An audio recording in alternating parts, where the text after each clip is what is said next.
నేను చాలా రోజుల నుంచి చూస్తున్నాను, ఎప్పుడు చూసినా పని పని అంటే ల్యాప్టాప్ ముందే కూర్చుంటున్నావు. నేను పని చేయలేదంటే నువ్వు చూసుకుంటావు వెళ్ళి. నేను అలా చెప్పలేదు, నాకు కొంచెం టైం ఇవ్వమంటున్నాను అంతే. ఏమైంది? ఏదో గట్టిగా అరుపులు వినిపిస్తే మీరు ఏదో గొడవ పడుతున్నారు అనుకున్నాను. లేదమ్మా, ఆన్లైన్ మీటింగ్ ఉంది అందుకే. మీటింగా? సరే మాట్లాడు, గొడవ పడొద్దండి. మీ అమ్మకు కూడా చెప్పిండేది. చూడు జాను, మన ఇద్దరి మధ్య మా అమ్మే కాదు ఇంకెవరు వచ్చినా నాకు ఇష్టం ఉండదు. మన ఇద్దరం గొడవలు పడతాం, మళ్ళీ కలుసుకుంటాం. అమ్మ నిన్ను తప్పుగా అనుకోకూడదు కదా. భార్యాభర్తల గొడవలు 4 గోళ్ల మధ్య ఉండాలి, బయటపడితే నవ్వులు పాలవుతాం.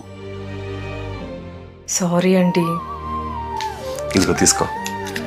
ఇప్పుడు చెప్పు, ఏం చెప్పాలనుకుంటున్నావు? ఏం లేదండి, బోర్ కొడతా ఉంది.